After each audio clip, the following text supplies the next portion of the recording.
네, 은혜로운 찬양에 감사드립니다. 이렇게 찬양 두개 부르고 나니까 속이 후련하죠. 또 믿음이 더 이렇게 업된 것 같죠. 감사합니다, 전사님, 또 찬양팀 여러분. 저도 은혜 많이 받았습니다.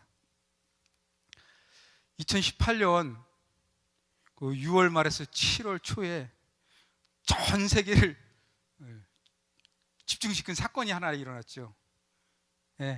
태국 치앙라이에서 일어났습니다. 유소년 축구팀 12명하고 코치 1명이 축구 끝나고 동굴 탐험을 갔는데 비가 옥수로 와갖고 이 친구들이 동굴에 갇혔어요. 동굴을 사실 이렇게 탐험하러 가기로 이렇게 코치가 얘기해서 간 거더라고요. 보니까 태국도 비가 오게 되면 되게 많이 오거든요. 근데 이 동굴이 되게 길어갖고 이 입구에서 들어가갖고 장장 그 동굴에서 5km 안까지 들어간 거예요, 이 친구들이.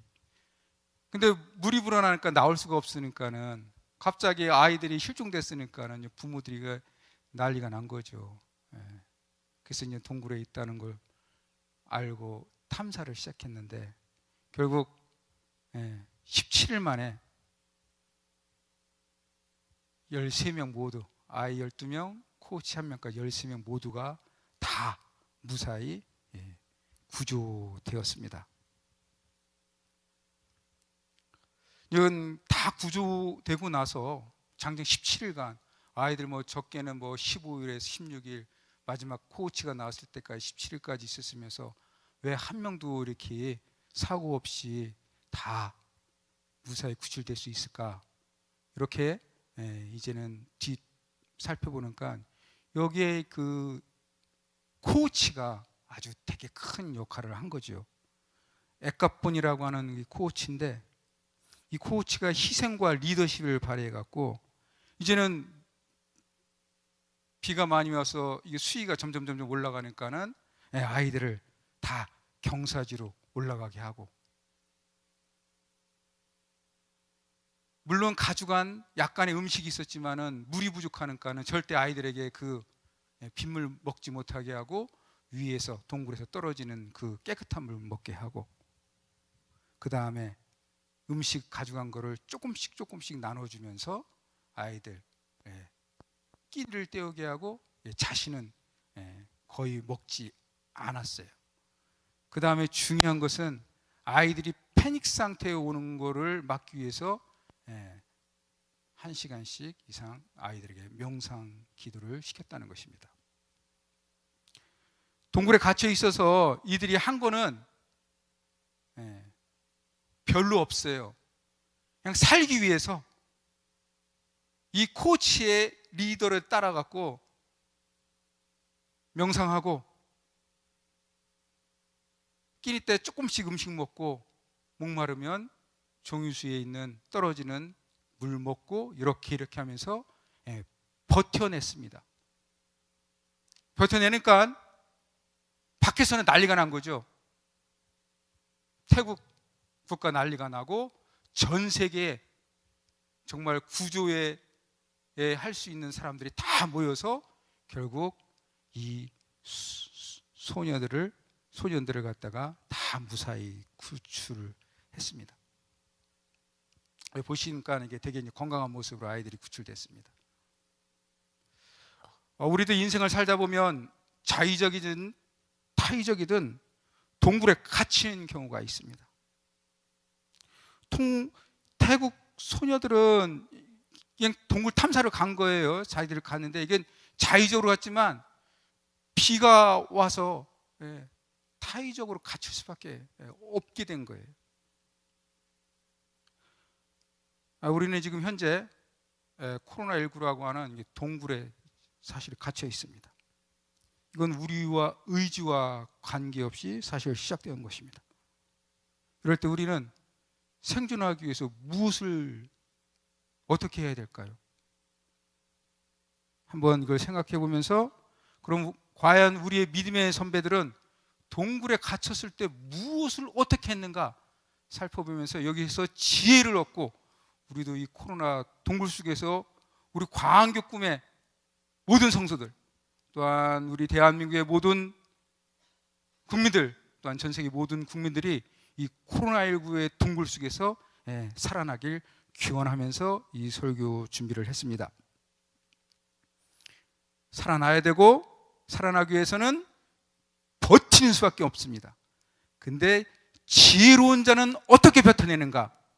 오늘 말씀 속에서 그 해답을 찾을 수가 있습니다. 바울과 실라는 2차 전도 여행에 나섰습니다. 소아시아의 드로아에 갔는데 거기 머물렀는데 밤에 바울의 환상 중에 마게도니아 사람들이 야, 너희들 우리로 와서 도우라 라는 환상을 보게 됩니다.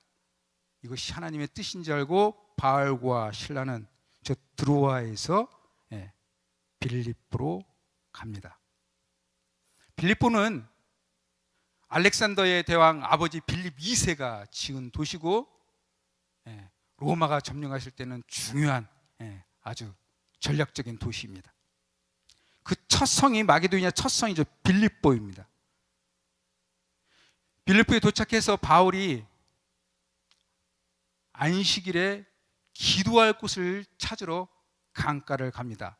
왜 강가를 갔냐면 유대인들의 회당이 아마 거기 있을 거고 유대인들은 회당에 있게 되면 정결 예식을 하기 위해서 강가에 회당을 짓게 됩니다. 그래서 아마도 유대인들 회당이 있거나 아니면 그 강가에서 유대인들이 모여서 정결 예식을 하지 않을까 해서 기도할 곳을 찾으러 가다가 한 무리의 여성들을 만납니다.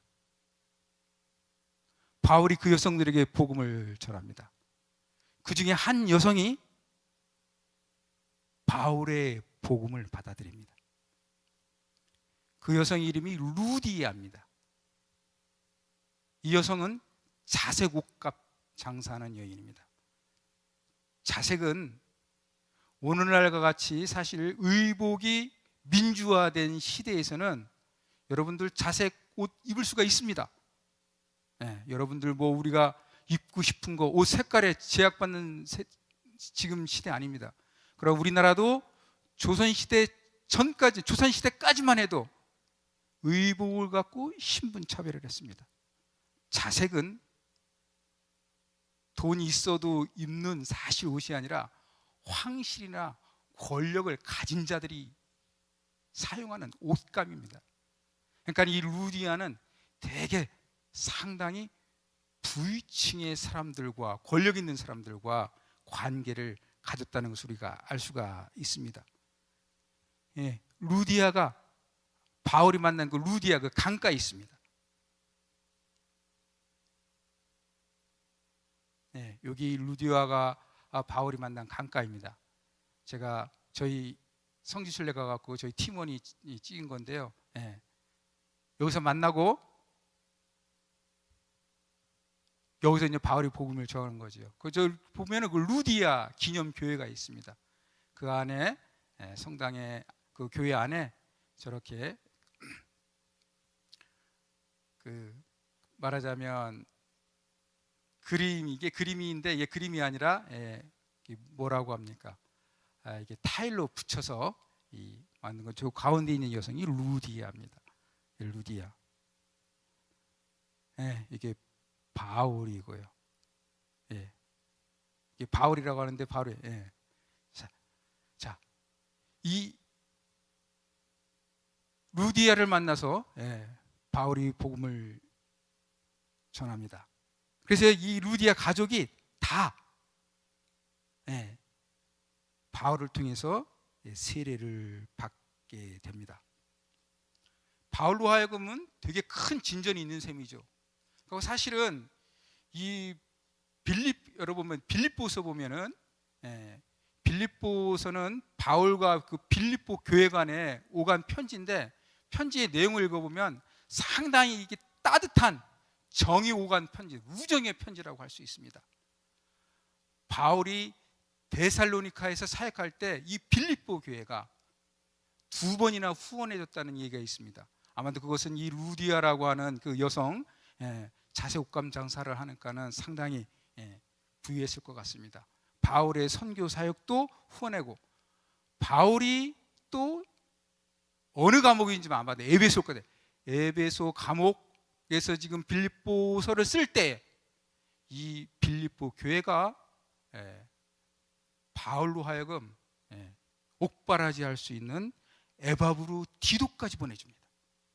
근데 에바브루 디도가 옥바라지가 병드니까 바울이 너무나 안타까워서 빌립보 교인들이 걱정할까봐 이 에바브루들을 보내주는 내용이 빌립보서에 기록되어 있습니다. 여하튼 빌립보서에서 이 루디아를 만나서 바울의 사역이 진전이 일어납니다.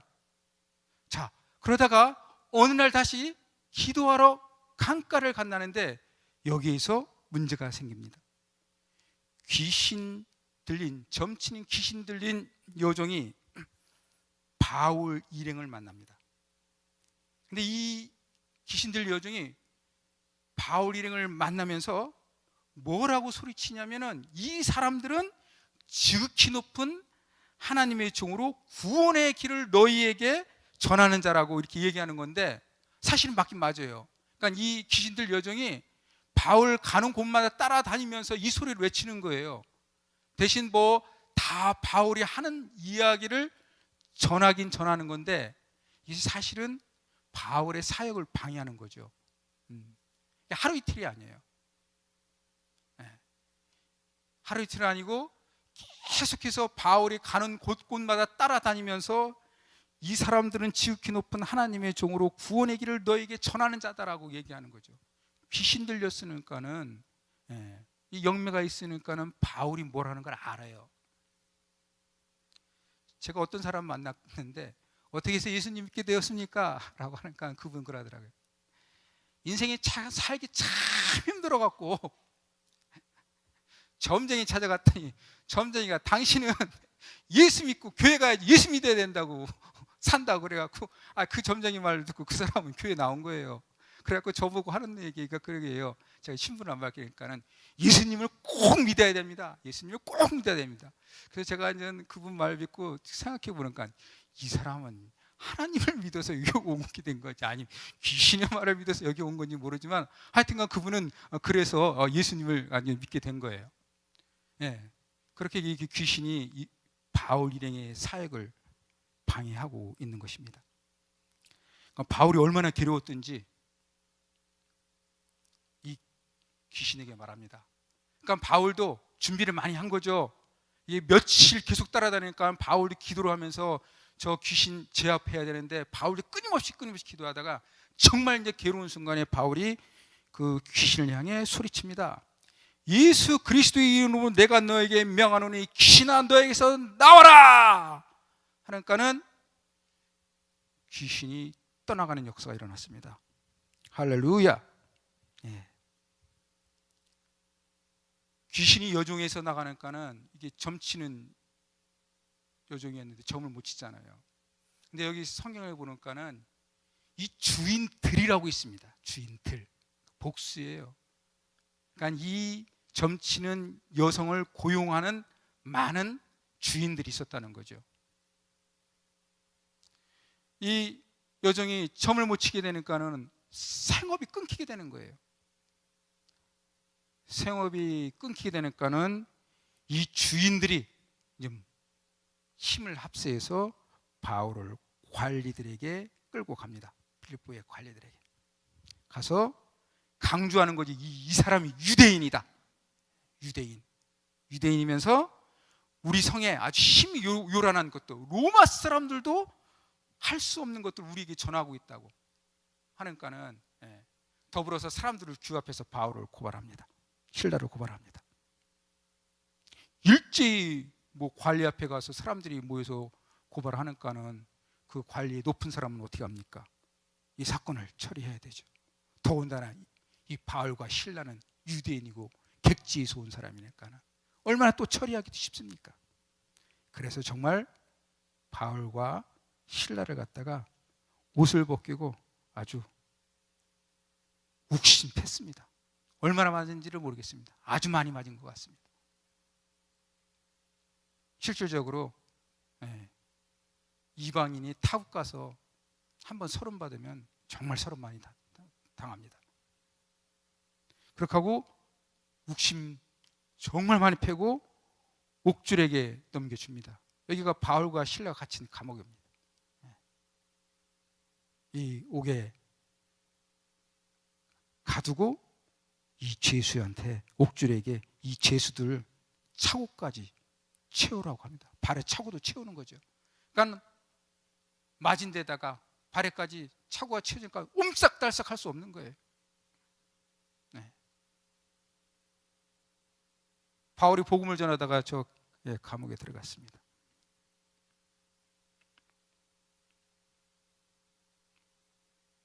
우리가 하나님을 일을 하게 되면 많은 사람들이 생각하는 거는 하나님을 일을 하면은 하나님이 보호해 주시기 때문에 늘 꽃밭만 가고 비단길만 간다고 생각하시는데 그건 착각입니다. 복음을 전하면은 악한 이 사단의 무리들과 가만히 있겠어요? 그 니들 복음을 전해라. 얼마나 방해가 심하겠습니까? 오늘 지금 바울과 실라가 당한 것처럼 바울이 한 거는 귀신 들려갖고 한 여자가 귀신 들려갖고 많은 남자들에게 정말 밥벌이 해준 그 자유함을 준 것뿐인데 감옥에 갇히는 신세가 되었습니다. 말하자면 감옥이라고 하는 동굴에 갇힌 셈이죠. 생각해보면 동굴에 감옥에 들어갔을 때 바울도 성경은 없었겠지만 우리가 인간적으로 생각하면 뭐 신세 한탄을 할 수도 있었을 것입니다. 와, 하나님 일 하는데 이거 뭐 귀신 하나 내쫓은 것 뿐인데 왜 이런 고난이 따라오냐고. 시간이 흘렀습니다. 한밤중에 바울과 실라가 한 거는 일단 기도했습니다.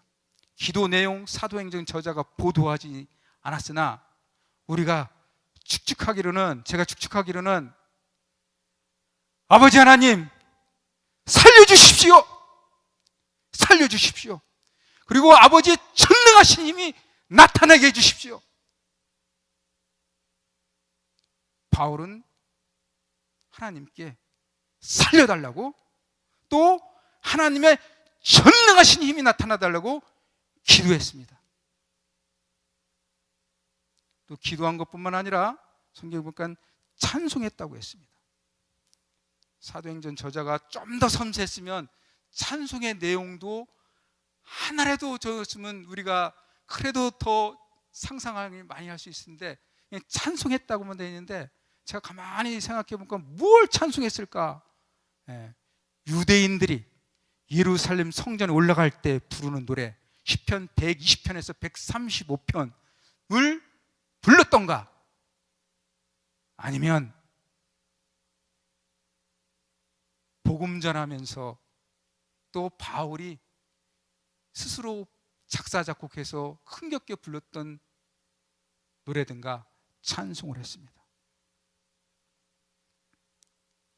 기도하고 찬송한 것뿐이 없습니다. 감옥이란 동굴에 갇혀서. 그런데 놀라운 일이 일어났습니다. 우리가 생각할 수 없는 놀라운 일이 일어났습니다. 과연 저런 일이 일어날까?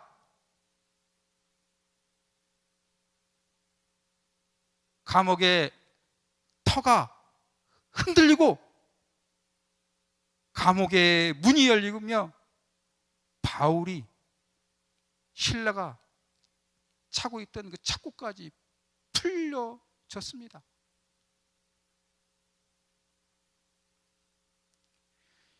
설마 그런 일이 일어나겠냐? 여러분 오늘 그렇게 생각하시겠죠?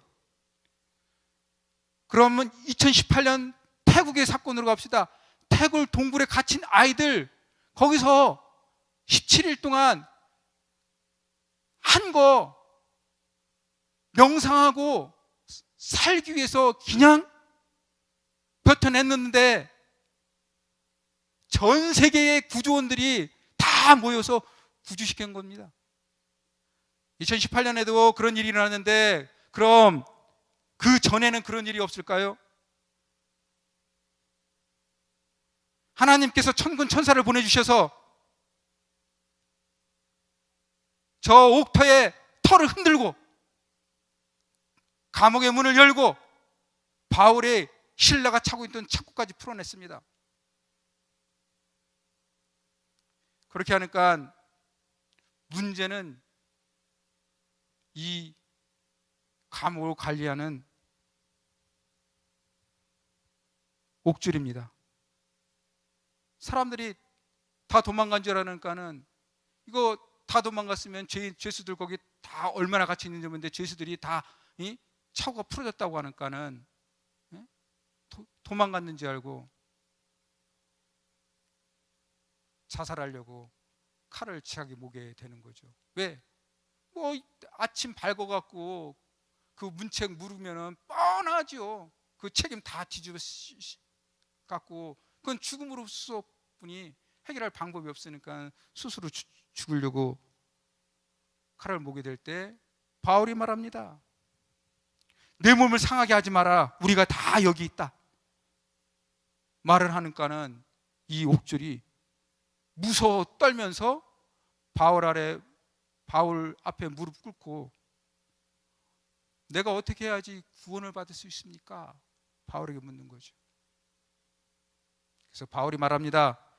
너가 주 예수를 믿으라. 그리하면 너와 내 집이 구원을 받으리라 말을 합니다. 그러자 간수가 바울과 실라를 데리고 가서 맞은 상처 부위 그거 씻겨주고 세례를 받습니다. 그 이야기 그 다음에 바울과 실라는 이 옥에서 풀려 나가고 그 다음에 전도 여행 계속하는 것이 사도행전 이야기 뒷이야기 이어집니다. 코로나19 감옥이 의외로 장기간 지속됩니다. 우리 2월에 시작해갖고 벌써 지금 10월까지 왔습니다. 1단계 조치 내려왔지만은 언제 끝날지 모릅니다. 많은 사람들은 백신이 개발되면 코로나19가 끝난다고 종식하는데 그렇지 않습니다. 코로나19는 전능하신 하나님께서 천군 천사를 보내주셔서 코로나 이 바이러스 모든 것을 가져갈 때 그때 끝이 나고 종식되는 것입니다. 백신이 개발되면 코로나19가 안 번질 것 같아요? 백신이 개발되더라도 바이러스는 우리의 계속해서 살아남아서 우리를 계속 괴롭힐지를 모릅니다. 끝나는 것은 하나님이 끝내주셔야지 끝나는 것입니다. 그러면 그때까지 우리는 무엇을 어떻게 해야 됩니까? 살아남아야 됩니다. 여러분의 삶의 자리에서 버텨내야 됩니다. 버텨내야 됩니다. 버텨내야 됩니다. 일상의 생활이 실질적으로 많이 망가졌습니다. 아이들 학교 못 가죠. 부모님들 생계 터전에 힘들죠. 아이들도 돌봐야 되죠. 지금 우리가 사실 되게 힘겹게 버텨내고 있습니다. 버티셔야 됩니다. 언제까지는 모르겠습니다. 하나님이 끝내줄 때까지 버텨야 됩니다. 우리 광교 꿈의 성도 여러분, 근데 버텨낼 때 어떻게 버텨내냐? 바울과 실라가 감옥에서 기도하고 찬송하는 가운데 모든 것이 벗겨오는 것처럼 우리도 매일 하나님 말씀 읽고 또 여러분 기도하고 또 기도 열심히 하고 있는 줄 알고 있습니다. 또 여러분들이 좋아하는 찬송을 부르시기 바랍니다. 그래야지 힘이 납니다. 버티고 그러기 위해서 하나님께 살려달라고 기도하고 찬송하면서 이 세월을 지납시다. 그렇게 되면 때가 되면은 하나님께서 이 코로나19의 감옥에서 우리를 건져주시고 해방시켜 주실 것입니다. 그러면 우리는 그 긴 터널을 벗어났을 때 우리가 더 성숙한 믿음을 가진 것을 우리는 스스로 발견하게 될 것이고, 이를 통해서 우리의 광교 꿈에는 더욱더 부흥 발전할 것입니다. 성도 여러분, 힘내시고 그 자리에 굳굳하게 서서 살아계시고 역사하시고 오늘날 우리의 삶을 이끌어가는 전능하신 하나님을 바라봅시다. 그리고 기도합시다. 우리의 오만함과 우리의 교만함을 하나님 앞에 내려놓고 살려달라고 기도하고, 또 여러분들이 좋아하시는 찬송 부르면서 이 세월을 잘 견뎌내시고 이겨내시기 바랍니다. 네, 제가 이따 우리 전도사님 올라와서 기도하시겠지만 주여 3장 크게 한번 부르고, 아버지 살려주십시오. 살려주십시오. 저희 살려주시고 저희 버텨낼 수 있게끔 힘주시고 능력 더해주시고 우리의 교만함을 주님 앞에 내려놓게 해주시옵소서.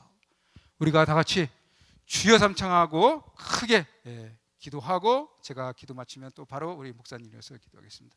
우리 다 같이 주여 3창하고 기도하시겠습니다. 주여! 주여!